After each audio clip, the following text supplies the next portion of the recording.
has largely been tilted towards the West because they have better bargaining power. And so it has appeared as if African countries collectively have not been able to get as much.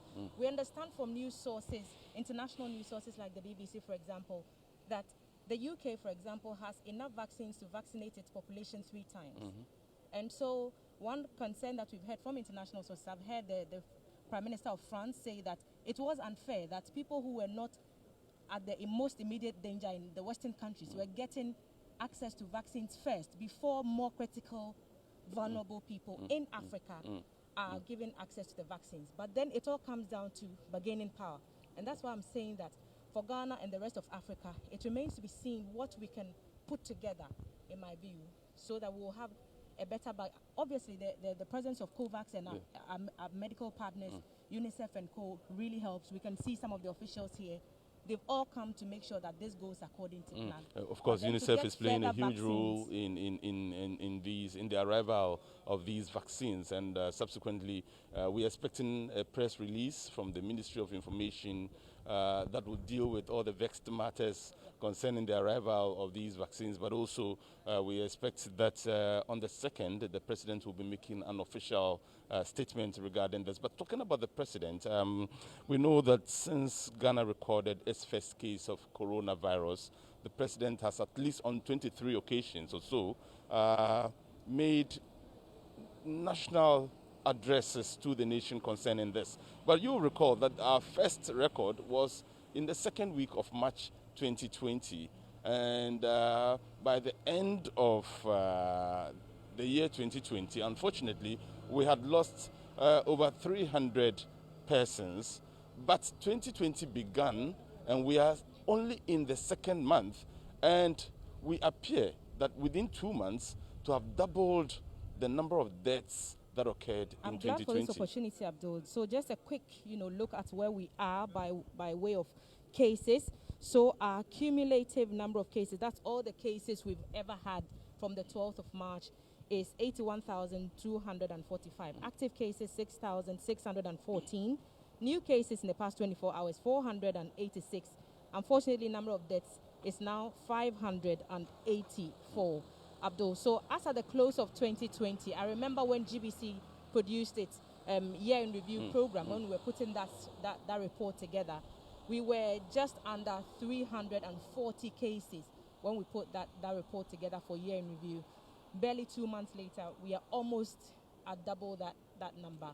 So it is a cause for worry. Many have blamed this new variant, as people tend to call it, as being the reason for our increased number of cases, because that particular variant has been known to be 70% more transmittable and 65% more likely to make you sick or to get worse with your symptoms. So that also has been blamed. And that is why the arrival of the vaccines may be a signal that we may be in play.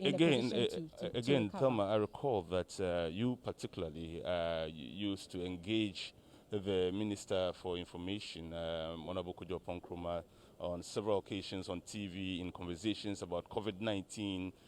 One of the things I picked up from your several conversations and the call-ins that came through in those programs was the fact that people appear to have this lackadaisical approach, almost skeptical approach to the existence of the virus itself. Probably that may have also contributed to, instead of seeing the decline, we've seen a sharp surge.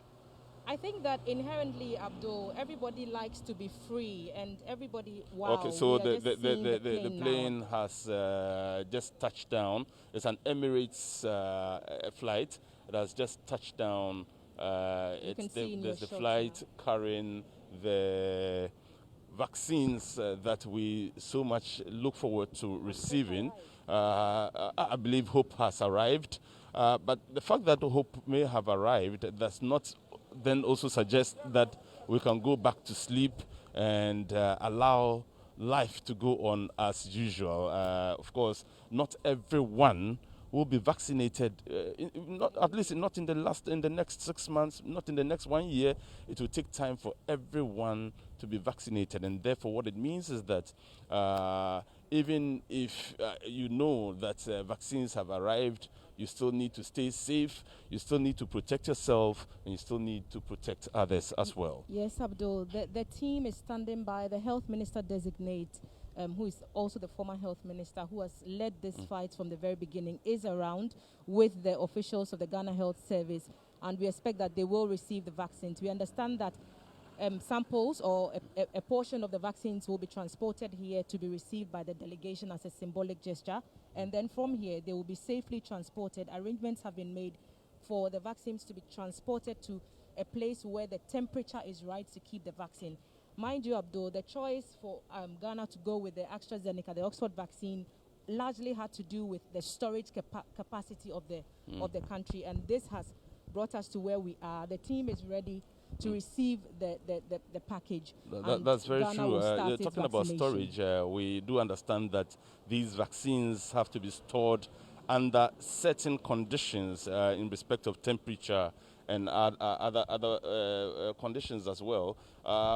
You have been conducting the research into these as well, and I'm sure you will be able to share with us the basic information regarding the temperature and whether or not we have the capacity to store about 600,000 vaccines have arrived, and indeed we are expecting more to arrive subsequently. In the coming yes. weeks. Yes, certainly. When you compare, according to the information that has been made available by the experts, so by the WHO, by UNICEF, by other international media sources, the vaccines, some of them need to be stored under very, very cold temperatures, below 0 degrees, some below minus 20 degrees Celsius. And we were told that Ghana did not have the capacity at the time. And so we opted for the AstraZeneca, which can be stored at refrigerator temperature. And we already have those facilities because of vaccinations for measles and other stuff, which were kept under similar conditions. So we are seeing trucks pulling up. These are Ghana Health Service trucks. Yep. And these are not ordinary trucks. You're seeing they're temperature control. You can call them moving refrigerators. That's because, we were just talking about the storage facilities and whether or not we have the capacity and the ability to store these vaccines. The Ghana Health Service already showing that it has the capacity, at least, to transport these vaccines from the airport to the final destination where these will be stored and administered to persons who immediately need the vaccination. For those of you who just joined the coverage, we're bringing you live videos, footage from the Kotoka International Airport, where just a couple of minutes ago, the Emirates aircraft carrying the 600,000 vaccines expected in Ghana landed and is currently taxiing. We can see it making its way to the Terminal 3. We are here at the Terminal 2. The vaccines will be delivered at Terminal 3, I understand. Yes, I understand they will be sent there and then brought samples or a piece of it will be brought here to make the symbolic presentation, I would suppose. And then the rest of it will be safely transported under the right temperature to the storage facilities that have been designated. So like we said, the health minister designate is here. A team from UNICEF is also around. All Ghana's health partners, the Ghana Health Service, very, very much represented. All of Ghana's health partners are here to ensure that this is done safely. The aim is to assure you and I that these vaccines are for our own good, and it may be in our best interest to opt to get vaccinated. Because, Abdul, the law does not mandate or compel anybody to be vaccinated against their will. So people have to be willing to take the vaccine. And that is what the officials are counting on in the next few days to build up that professional, competence, so that people will have trust in the vaccine and then and there's international interest in the arrival of these vaccines as well. UNICEF already, we have indicated to you, is playing a key role in the arrival of these vaccines and the acquisition of these vaccines as well. Indeed, Thelma did make a point earlier regarding the fact that when the vaccines were first produced in the Western world, in Europe, in America in particular, it appeared that Africa had been forgotten, and the distribution was focused on persons within these continents and countries that particularly were not as vulnerable to the virus as other people in Africa were. But agencies such as UNICEF came in and have ensured that there is equitable distribution of the vaccines so far. 600,000 have come into Ghana. We're expecting a lot more to arrive in the coming yes, weeks Abdul, and because months. mind you, the president has pledged his commitment to ensuring that all Ghanaians are vaccinated. We are talking about 31 million people, some of whom may be initially excluded from being vaccinated. For example, children who have not been trialed with any of these vaccines, and so the effect on their livelihood has not been ascertained. So we know for a fact that children are not going to be vaccinated, at least at this initial moment. There may be other groups of people who, though may be willing to be vaccinated, cannot accept the vaccine because of one or two reasons. And this is outside of those who refuse to take the vaccine for no reason. So we do have a Herculean task ahead of us to achieve herd immunity. And that's why I earlier made the point that even as the vaccines arrive, we should not become complacent, because even if the distribution started today, it would not get to every Ghanaian immediately. And what the studies have shown us also is that even if you do get the vaccine today, you do not get automatic immunity. So the foolproof way still remains social distancing, wearing your mask, washing your hands with soap under running water, and then basically keeping to the protocols, avoiding crowded spaces, because there have been instances in the West where people have received the vaccination and have still gone on to be infected. However, the plus side for them is they do not get as sick, and they report even milder symptoms because their bodies have been exposed to a system which allows antibodies to be produced and to fight off the infection. You mentioned the issue of children. It's instructive to note that just about 2 or 3 weeks ago, the Konfanoche Teaching Hospital in particular did make all of us aware that its children's ward had been inundated with cases of COVID-19. Indeed, at the time, we're told that some children had lost their lives. At least 2 had lost their lives as at that time. But previously, we never heard cases of children contracting the disease, the virus in the first place, and to go on to die was very unfortunate. That the new variant appears to be affecting these children. But unfortunately, they cannot be vaccinated, at least not now. What it then means is that even when the vaccination starts rolling out, we still need to protect our children as well. We do, and you would also recall that the Ghana Education Service, as part of measures to protect these children, made the very, authoritative decision not to go ahead with any of the 6th March Independence Day activities. 6th March is very dear to the country. It is when we got independence, and children, for as long as I have been around, have looked forward to those activities, to march and give Ghana a little bit of what Ghana has given to them. But all those programs and other related activities to the Independence Day activities have been cancelled. It tells you that the situation needs to be brought under control somehow. And we have to let go of some of the things we love most so that we can protect ourselves to be alive to enjoy them in future. Thelma, to our left there, we've seen the government delegation led by the Honorable Minister-designate in charge of health, and you have already told our viewers that indeed he has been in charge of health for the last 4 years, but again, particularly in the fight against coronavirus, he's been very, very instrumental, to the point where at a point he himself was reported to have contracted the virus, but thanks be to God, he has recovered and has continued working effortlessly and hard working towards bringing this virus to a close, so to speak, Thelma. So we also find some members of the diplomatic corps together with the government delegation currently conferring with each other. I'm sure that they are all excited that finally there appears to be light at the end of the tunnel, that this pandemic will eventually be fought and the battle will be won? I'm very expectant as well, Abdul, and I'm very excited to see the collaboration that the government and people of Ghana have received from their development partners. We can see representatives from the U.S. Embassy. You can see their vehicle and their flag prominently here. You can see some delegations also from the UK High Commission. And then, obviously, as we've said, UNICEF, and they've worked hand in hand with the COVAX team that was put together by the World Health Organization to ensure equitable distribution of the vaccines. As at now, we understand that only 20% of Africa's population has been vaccinated.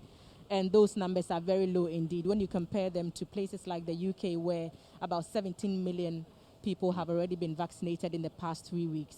And in the US, where a lot more people are being vaccinated and being offered the vaccine. So indeed, hope has arrived, I would like to believe, Abdul. And I'm excited to see the collaboration and the dedication with which we are getting support to fight this battle. Exactly. And again, we having to go back to the genesis of the virus and what the government of Ghana has been doing to ensure that its spread is kept, so to speak.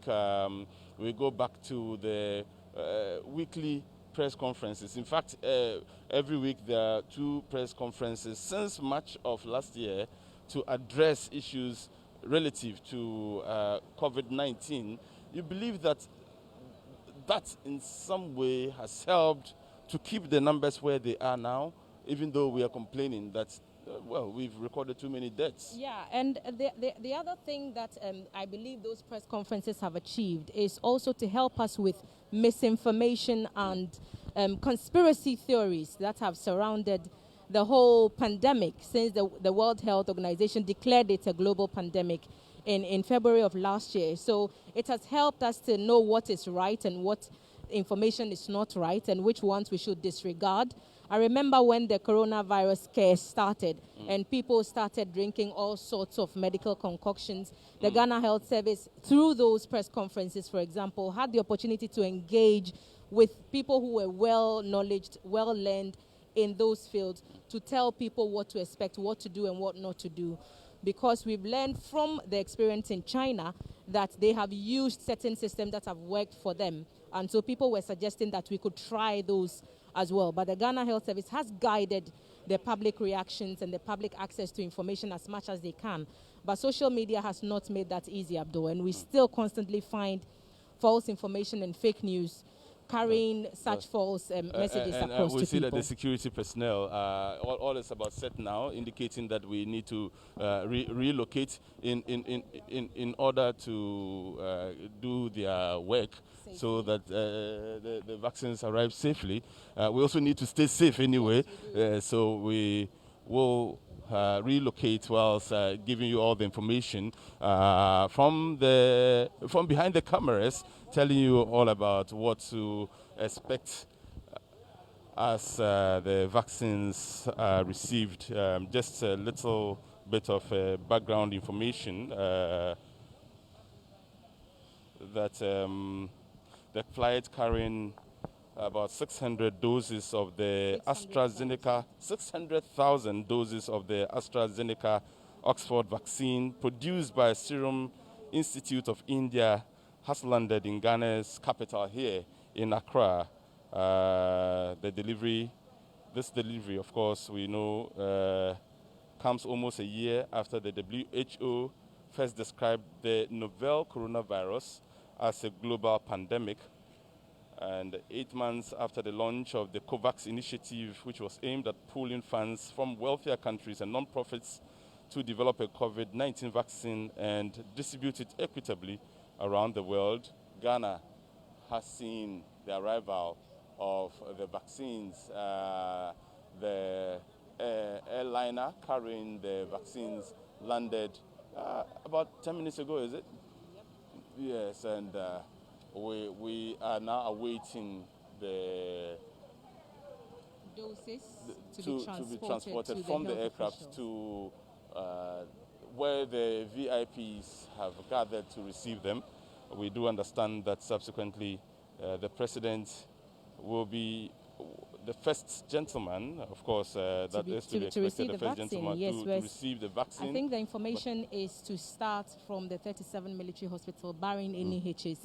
And then they're expected to be transported possibly to other health centers to give greater access to our priority at the moment. And the first point of our vaccination plan is to get our frontliners safe and protected. So the plan is to give them the first dip. And so we're expecting the healthcare workers and frontline security personnel and persons with known underlying medical conditions, and then persons who are 60 plus and older will get the first initial opportunity to be given the vaccines. And we expect that a more detailed plan of what that entails will be unraveled later when the officials are able to make the speeches and make that information available to us. Of course, yes. The rollout plan in Ghana is a milestone for the initiative that is trying to narrow a politically sensitive gap between the millions of people being vaccinated in wealthier countries and the comparatively few who have received shots in less developed parts of the world, including Ghana. We know that the AU has been trying to help the 55 member states here in Africa buy more doses in a push to immunize at least 60% of the continent's. And Africa is actually made up of 1.3 billion people. That's a little lower than the Chinese population alone, and lower than the Indian population alone as well. But do we know of the vaccine and how it works in China as well? All of this conversation started when coronavirus was first identified in the Wuhan city of China.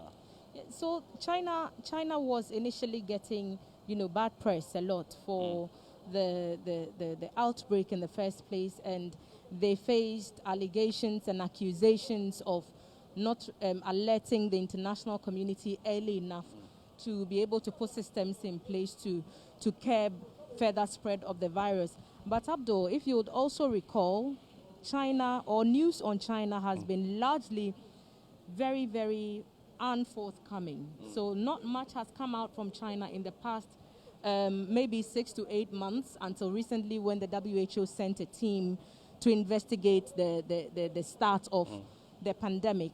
And it tells you that largely, as we followed from the international press, that China has succeeded in managing its cases and is still, even currently, implementing strict measures, including quarantine, to keep those numbers down. So something certainly is working for the Chinese, of course, that the world is learning from. Still talking about China, and the vaccines in Africa, China has actually sent vaccines to Zimbabwe and to Equatorial Guinea as well, and they have started rolling out a program to ensure that everybody is vaccinated. And so China hasn't gone to sleep at all. And they've always displayed their willingness to partner with other countries and other delegations from around the world to find us a collective end to this collective problem that we all face. Remember that even Ghana has benefited from donations from, for example, the Jack Ma Foundation. Yes. They brought us PPE, they brought us other supportive, intellect or intelligence to bear on our fight against COVID-19. So we cannot remove China from the equation, and they continue to throw in their support in the fight. Yes. So Thelma, you have, as we say in the media, intercepted, stumbled upon some information regarding the vaccination rollout plan, which we believe has been approved by the FDA. Yes. Again, this is just something we have stumbled upon, but we just feel that our audiences need to know about it as well. So you may want to... So when we initially got the information, there was no confirmation from anywhere. But on Friday, when the Ministry of Health and its partners, i.e. the Ministry of Information, and then UNICEF, COVAX, and the rest, met at that very important press conference to talk about the rollout plan for the vaccination. They did let us know that the coverage would be for 260 metropolitan municipal and district assemblies, and that there will be 12,500 vaccinators involved with 2,000 supervisors, and they're expecting nearly 40,000 people to volunteer in this rollout program. So we are getting 2 FDA-approved vaccines. The FDA has come out to say they are safe and they will do the job, because there have been concerns that one of the vaccines may not be as effective against the new variant of the coronavirus. But the FDA has been quick to allay those fears and to say that, look, some protection, which is in this case is over 70%, is better than 0% protection at all. So people should have hope in the system that the vaccine will do what it's supposed to do, as we've seen in countries like the UK, where studies have come up recently, just in the past week or so, to show that vaccination has been one of the key things that have helped them to manage their cases. Okay, so right now, I'm sure you're seeing on your screens the vaccines as they are being transported from the Emirates aircraft to the VVIP lounge here at the Kotoka International Airport, specifically Terminal 2. And we have a statement from the Ministry of Information regarding the arrival of these vaccines. Thelma might want to read that for us, even as we observe the arrival of the vaccines. 600,000 of them, we have been told. Thelma, what does the ministry say concerning this? So here's a statement signed by the President's representative at the Ministry of Information, the Honorable Kojopo Nkrumah. And it's a statement on the arrival of the COVID-19 vaccine in Ghana. And I'm going to read this as I received it. It says, the government of Ghana is taking delivery of 600,000 doses of AstraZeneca COVID-19 vaccine made by the Serum Institute of India, Covishield, today, February 24, 2021. This is the first consignment of vaccines acquired through the COVID-19 Vaccine Global Access Facility, COVAX, which Ghana, among 92 countries, has signed on to. COVID-19 vaccination will be conducted in phases among segmented populations.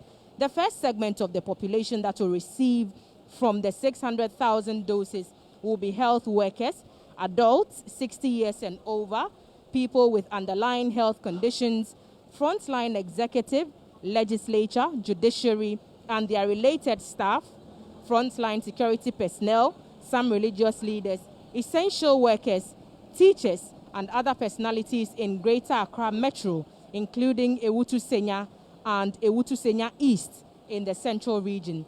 A similar segmented population in Greater Kumasi Metro and Obuasi Municipality will also be covered. From March 2nd, the COVID-19 vaccines will be deployed in health facilities and designated centers in these geographical regions.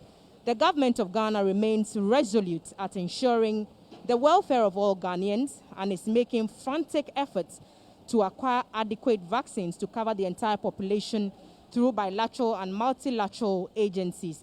We urge you to do your part by ensuring that you get vaccinated when the vaccine gets to you.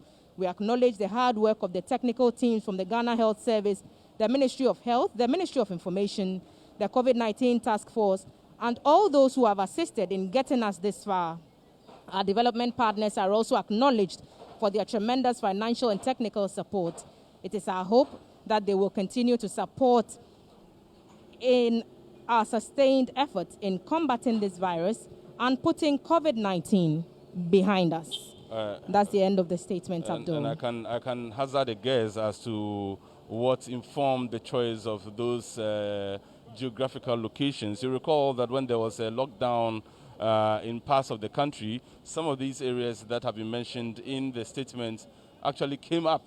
I mean, were some of the areas that were the hotspots, and so they went under lockdown, partial lockdown. It is therefore not surprising that they have also come up some of the areas to receive the first doses of the vaccine. But the minister designate for health, as well as some government officials, are currently about to receive the vaccines that just arrived.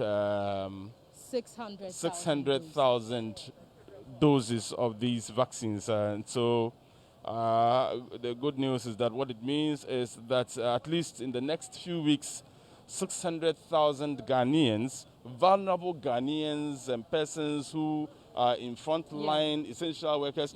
Do journalists fall within this? If we do, we'll wait for Honorable Kojopo Nkrumah to send a tweet, maybe like he did the last time.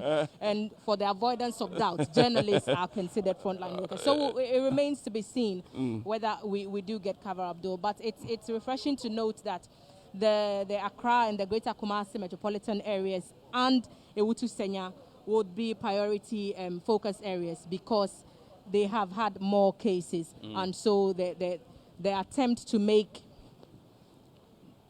those areas a priority would be in line. Which one?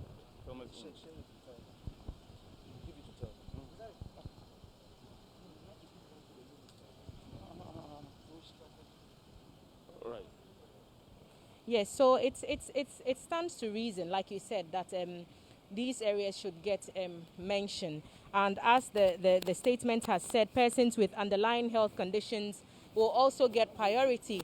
So at this point, it remains to be seen how that will be determined. I will assume that there has to be some form of medical record that confirms that a person has underlying health conditions. We've been told that persons who are diabetic, persons who have high blood pressure, maybe low blood pressure, people who are asthmatic, and people with other health conditions may be the ones to benefit in that vein. But it remains to be seen how proof of that would be acquired in order to confirm that one indeed is making a legitimate claim to the virus. Because in other countries, we've seen instances where people who are deemed as not vulnerable have, been offered the vaccine and they've taken it, and it has led to uproar. For example, those at the front line and those with very auspicious handing over the vaccines and the designate, we must remember that until he is confirmed, the minister designate for health about to receive the first doses, 600,000 of them, and he's about to make a statement now. COVID facility and the partners to thank all of you for your generous contribution that has led to this donation that we are receiving today through the COVAX facility. Ghana has led the way, and we can only say on behalf of WHO and the Director General, Dr. Tedros, and the Regional Director, Masidiso Moeti, that we hope... Statements right now, we will summarize whatever the minister says subsequently to you, but just a quick reminder that a flight carrying about 600 doses of the 600,000, why do I keep saying 600? It's actually 600,000 doses, and the good news is that in the next few weeks, what it means is that at least 600,000 vulnerable and exposed Ghanaians will receive the vaccination, and so 600,000 of us will be free of the virus, and that for me is very good news. But also because we still need to keeping safe, keep washing our hands, using the hand sanitizers, and of course wearing the face mask, and keeping that social distancing we've become used to. There's another statement. Yes, Abdul. The WHO and UNICEF have issued a joint statement, and that has just been forwarded to me by the Office of the Ministry of Information, and it's saying the heading is Ghana becomes recipient of historic first shipment of COVAX vaccines. And the statement reads, after a year of disruptions due to the COVID-19 pandemic, with more than 80,700 Ghanaians getting infected with the virus and over 580 lost lives, the path to recovery for the people of Ghana can finally begin. This is a momentous occasion as the arrival of the COVID-19 vaccines into Ghana is critical in bringing the pandemic to an end. The only way out of this crisis is to ensure that vaccines are available for all. We thank all partners that are supporting the COVAX facility to deliver safe and effective COVID-19 vaccines to all countries quickly and fairly. These 600,000 COVAX vaccines are part of an initial tranche of deliveries of the AstraZeneca Oxford vaccine licensed to the Serum Institute of India, which represent part of the first wave of COVID vaccines headed to several low and middle income countries. The shipment also represents the beginning of what should be the largest vaccine procurement and supply operation in history. The COVAX facility plans to deliver close to 2 billion doses of COVID-19 vaccines this year, and this is an unprecedented global effort to make sure all citizens have access to vaccines. We are pleased that Ghana has become the first country to receive the COVID-19 vaccines from the COVAX facility. We congratulate the government of Ghana, especially the Ministry of Health, Ghana Health Service, and Ministry of Information for its relentless efforts to protect the population. As part of the UN country team in Ghana, UNICEF and WHO reiterate our commitment to support the vaccination campaign and contain the spread of the virus in close cooperation with all partners, including Gavi and the Coalition for Epidemic Preparedness Innovations, CEPI. Vaccines save lives. As health workers and other frontline staff are vaccinated, we will be able to gradually see a return to normalcy, including better access to health, education, and protection services. In the spirit of universal health coverage, let's leave no one behind. So that was the joint statement by the WHO and UNICEF. Congratulating all parties involved, basically, Abdul, and happy to see that we, the gateway to Africa, Ghana, is the first country to receive the shipping or the supply from the COVAX facility. Yes, but just to also remind our viewers that but in Africa, Zimbabwe and Equatorial Guinea have already received some vaccines as well, but not from the COVAX. We needed to clear that before people think that we... Yes, but the rollout in Ghana is a milestone for the initiative that is trying to narrow what people call a politically sensitive gap between the millions of people being vaccinated in wealthier countries and comparatively few who have received the shots in less developed parts of the world. Whilst others have received many more vaccines, we are now receiving our very first tranche of about 600,000. And remember, our population is estimated to be about 31 million at the moment. So 600,000 is, even though it's exciting news, it's just like a drop in the ocean for now. And what it then means is that we must, there's still a long way to go. We shouldn't throw caution to the wind, and we must continue to observe all the safety protocols we have so much become used to in the last couple of months. It's almost a year now.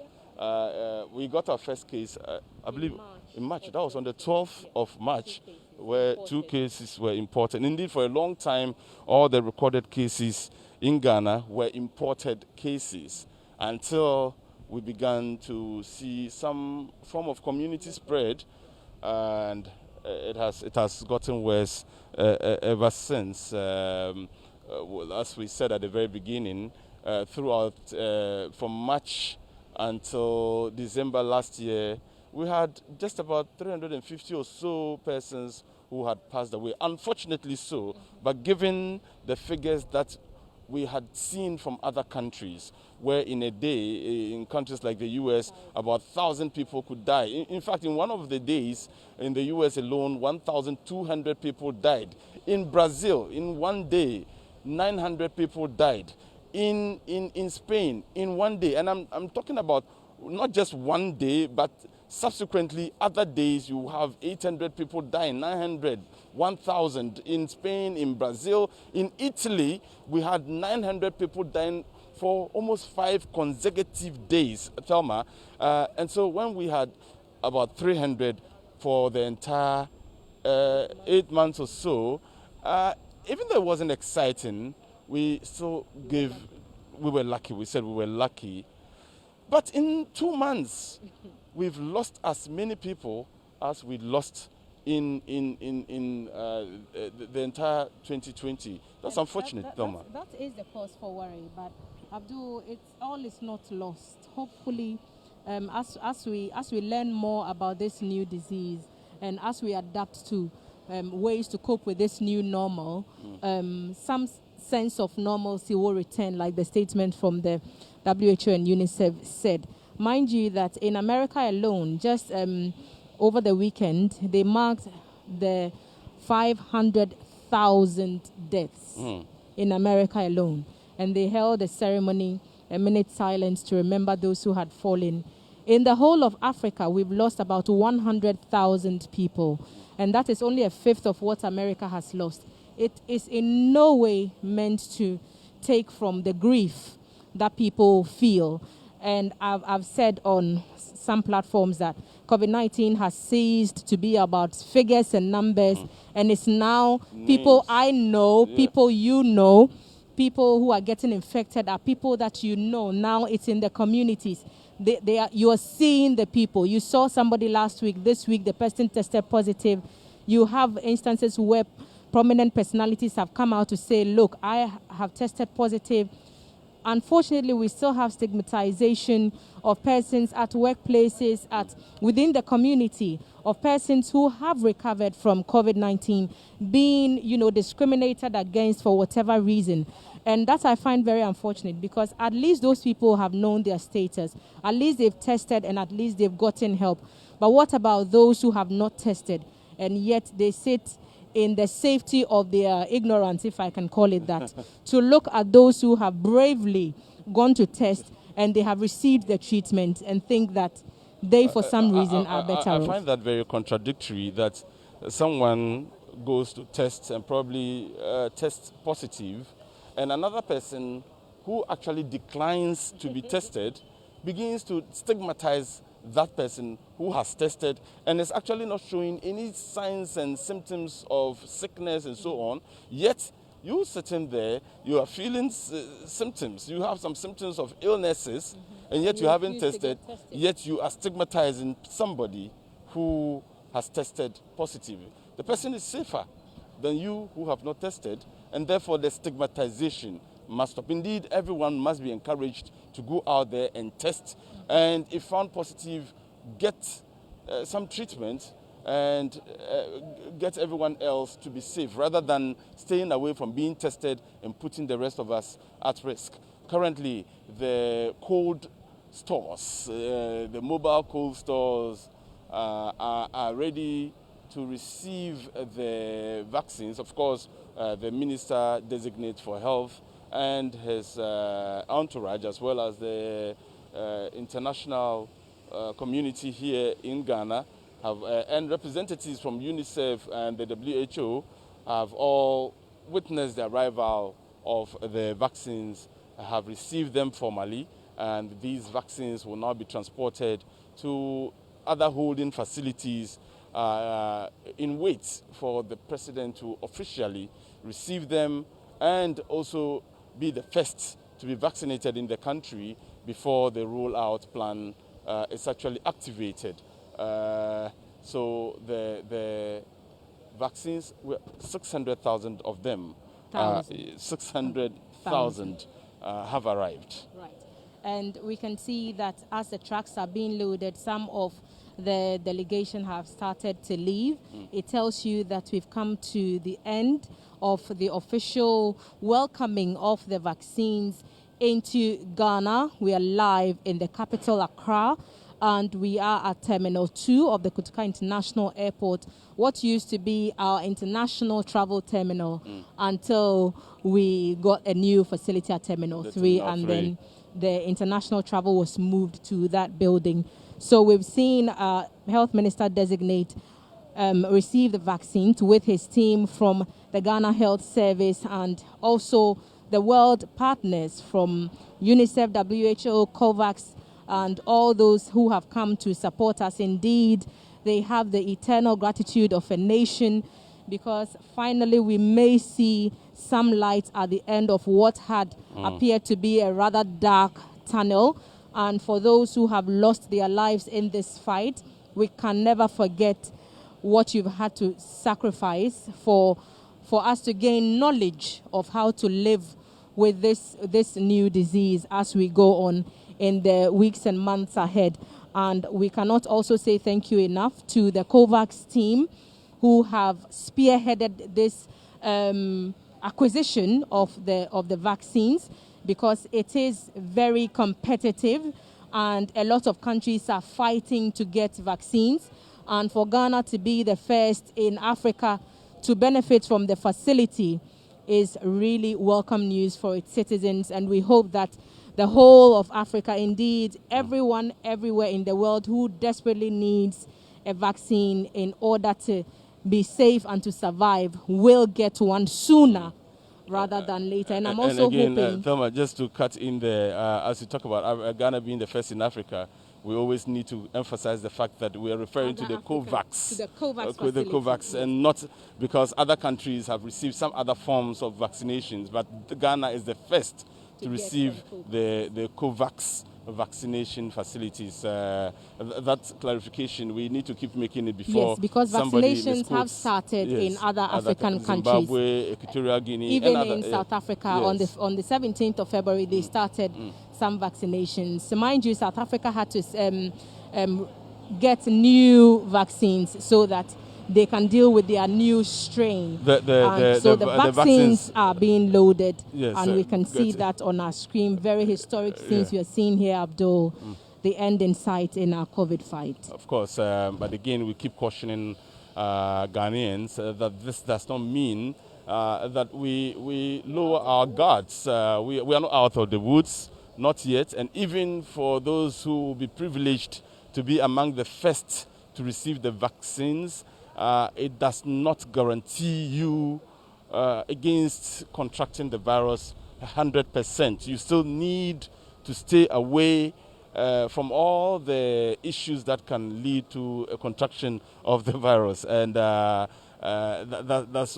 what is important, that as much as possible, let's stick to all the COVID-19 protection protocols, even as the vaccines have arrived, and even as the rollout will start after the 2nd of March, when the president initially officially receives them and proceeds to give us the rollout plan. Yes, I'm excited for particularly, obviously I'm excited for the whole country, but the people who are top of my list is for the frontline workers and all the people in the health sector generally who have been at the forefront of this fight, bravely fighting to protect the rest of us who are now referred to as mere mortals, because those people are heroes. They have saved the country a great deal of human resource, and they deserve every commendation that comes their way. I'm happy that with this vaccination, once they get it, they will have an extra layer of protection, because we know that the distribution of PPEs, from what we've been told, have not been at 100%, and we look forward to seeing the numbers become better, so that as we move on to other things to do in the country later on in the year, we'll be more confident of safety. That's right, and even as you will talk about, you have spoken about frontline workers. You recall that when the president initially gave out some incentives to frontline workers, all manner of people came out to define themselves as frontline workers. I just hope that that controversy we experience will not happen this time around, and that the proper definition for frontline workers would have already been put out there